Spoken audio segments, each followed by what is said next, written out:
ఎక్కువ ఏ స్పాట్ లో వీళ్ళు దుంకుతుంటారు అన్న?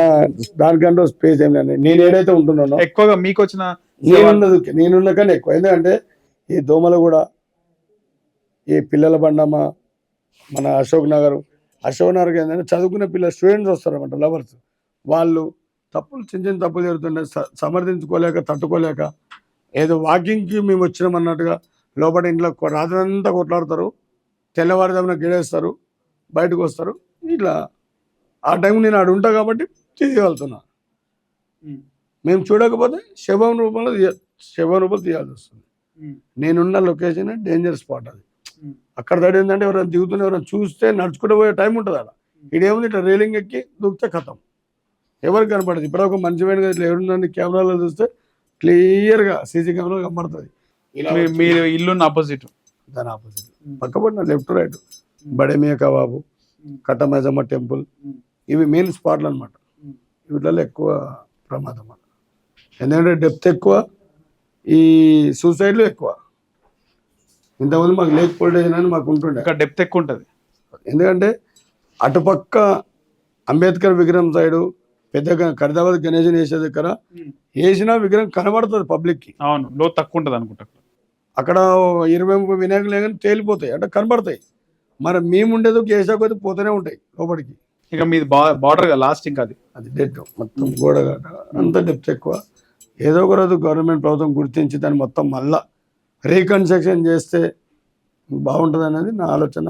ఈ ఇల్లు కూడా చనిపోకుండా ఇళ్ళల్లో ఉండి ప్రశాంతంగా సుఖ సంతోషాలు బాగుండాలి అనేది నా మనస్ఫూర్తిగా 1000 కోటి దండాలు. ఏంటంటే నా అన్న ఓ తమ్ముడి రూపంలో మీకు చెప్తున్నది మాట. ఓ తల్లిదండ్రులకి ఏంటంటే అన్న, మీరు ఒక మాట, ఇక్కడ చాలా వరకు కూడా శవాలు తీసినా కదా, బాడీలు తీసినప్పుడు మీరు అందులో ట్యాంక్ బండ్లు దుంకినప్పుడు హుస్సేన్ సాగర్లో కొన్ని దగ్గర పాములు, లేకపోతే ఈ క్రొకడైల్స్, ముసలిలు, ఇలాంటివి ముసలిళ్ళు ఏమన్నా పాములు ఉంటాయి కదా, పాములు ఉంటాయి.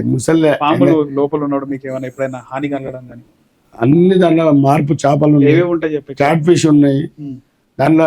గతంలో 20 ఏళ్ళ క్రితము అన్ని రకాల చేపలు ఉన్నాయి దాంట్లో. ఈ మూసినది ఎప్పుడైతే దాంట్లో కలిసిందో, అదే డర్టీ వాటర్ అంటే డైలెట్ ఏదైతే కలిసిందో, అందులో వేరే చేప బతకట్లేదు, ఓన్లీ క్యాట్ ఫిష్ మాత్రమే ఉంది. దాని పాములు అంటే మామూలుగా నీరు కట్టలు అవి ఇవన్నీ ఉంటాయి. ఇక కట్టమైసమ్మ టెంపుల్కి మాత్రం ఖచ్చితంగా అమ్మవారికి సంబంధించిన ఒక పాము ఉంది కట్టమైసమ్మ దగ్గర. తెల్లనాగు ఉంది. అది ఎప్పుడు గుళ్ళకి పోతుందో, ఎప్పుడు బయటకు వస్తుందో దానికే తెలుసు. కానీ తెల్లనాగు నువ్వు ఉండే బ్రిడ్జ్ కిందనే నేనుండ కదా, కానీ అది ఎప్పుడు పడినప్పుడు వెళ్ళదు. గోడకే ఉంటుంది. అదే గోడకి. ఎందుకంటే నువ్వు చెప్పిన ఒక డెడ్ స్పాట్ అక్కడనే తిరుగుతుంది. తెల్లనాగు ఉంది. అది సేమ్ ఈ టేబుల్ అక్కనే ఉంటుంది. తెల్లనాగు చాలా పవర్ఫుల్ కదన్నా, శ్వేతనాగ్ అంటారు. అదేమో మనకి ఏ నాగ కానీ తెల్లనాగు అవుతుంది. ఇక మామూలు నాగపాములు ఎన్నిసార్లు కనబడ్డది? నా 25 సంవత్సరాల ఒక 4 సార్లు చూసింటాను అంతే. ఎందుకంటే అమ్మవారు కూడా అనుకోవచ్చా? అమ్మవారే. ఆ కట్టమైసమ్మ తల్లిని మొక్కిన ప్రతి ఒక్కరికి కోరుకుంటే కొంగు బంగారం. ఆ తల్లిని నమ్ముకున్న ఎవరైనా సరే పెద్ద అంటే ప్రజలకు ఎవరికి తెలియదు. ఆ కట్టమైసమ్మ కాడికి పెద్ద గొప్ప వాళ్ళు. మొన్న రేవంత్ రెడ్డి గెలవడానికి కారణం కూడా ఆ తల్లి కట్టమైసమ్మ. ఎందుకంటే రేపో ఎల్లుండో నామినేషన్లు ఉన్నప్పుడు ఆయన అటుకు వచ్చి అమ్మవారి ఆశీస్సులు తీసుకొని పోయిండు, గెలిచిండు, మళ్ళీ వచ్చిండు. చాలా కట్టమైసమ్మ అమ్మవారి కనకాల కానీ ఈ ట్యాంక్ బండ్ కట్టమైసమ్మ పెద్దది. అంటే ఈ కట్టమైసమ్మకి దీనికి ఒక చరిత్ర ఉంది. ఆ రోజుల్లో బ్రిటిష్ వాళ్ళు ఎవరైతే అది కట్టిరో, కుతుబ్ షా వాళ్ళు కట్టిరో, ఆ సమయంలో అంటే నాకు తెలిసిన వరకు చెప్తాను, తెలియని మళ్ళీ నాకు ఎక్కడ అక్కడ ఆ కట్ట నిర్మాణం చేసేటప్పుడు ఎంతన్న గట్టు కూలిపోతున్నాయి.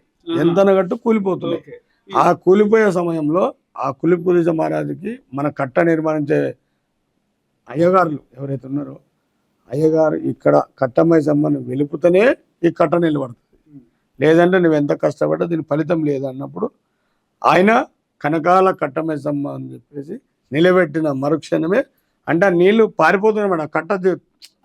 కట్టు ఉంటలేదు ఇంకా. ఈ తల్లిని నిలబెట్టినాక కట్టు నిలబడ్డది. కాబట్టి ఆ తల్లి నీడలో ఉన్న ప్రతి ఒక్కరికి ఎప్పుడు క్షేమమే కానీ అశుభం లేదనమాట. రైట్ అన్న, ధన్యవాదాలు అన్న.